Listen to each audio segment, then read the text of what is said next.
ایک ایسی عورت جس کی قسمت کا ستارہ اس طرح سے بلند ہوا کہ وہ عورت ہو کر بھی مردوں سے کہیں زیادہ افضل اور بہترین ہے، اور ان کا ذکر اللہ تعالیٰ نے قرآن پاک میں بھی فرمایا ہے۔ ہم بات کر رہے ہیں حضرت آسیہ رضی اللہ تعالیٰ عنہ کی۔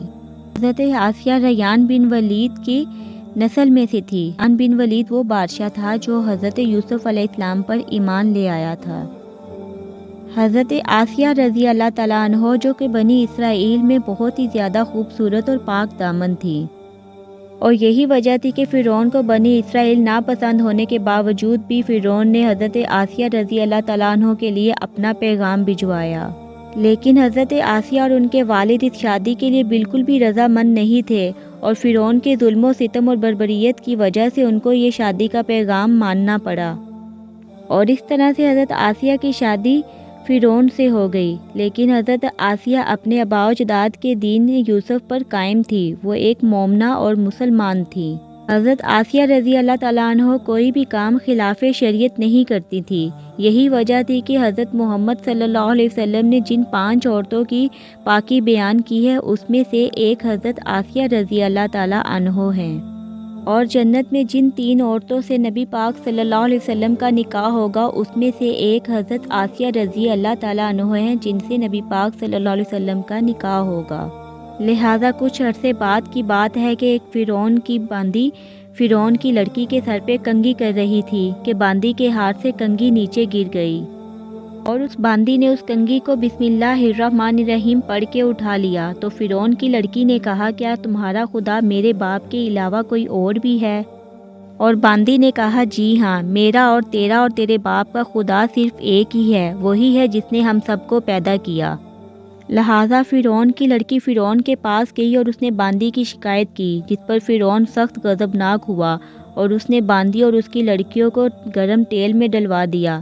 اور اس وقت حضرت آسیہ رضی اللہ تعالیٰ عنہ وہاں پر موجود تھیں، اور وہ یہ سارا منظر اپنی آنکھوں سے دیکھ رہی تھیں۔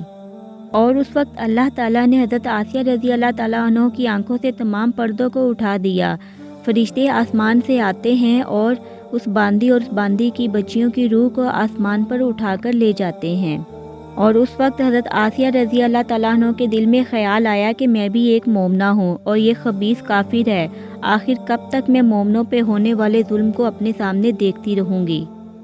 چنانچہ ابھی وہ یہ بات سوچ ہی رہی تھی کہ فرعون اندر آیا اور حضرت آسیہ کے پاس بیٹھ گیا، اور حضرت آسیہ بولی، تو پوری مخلوق میں سے سب سے برا اور بدترین کافر ہے، تو نے جان بوجھ کر اس باندی اور اس کی بچیوں کو مروا ڈالا۔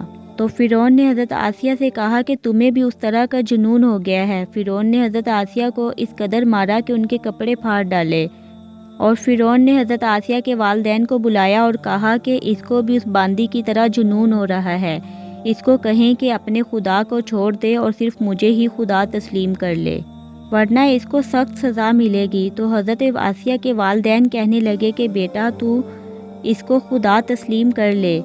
تو اس پر حضرت آسیہ نے کہا، اعوذ باللہ من ذالک، میں اس سے اللہ کی پناہ مانگتی ہوں، اگر فرعون واقعی خدا ہے تو مجھے ایک ایسا تاج پہنا دے کہ میرے سامنے سورج ہو اور میرے پیچھے چاند اور میرے ارد گرد ستارے گھوم رہے ہوں۔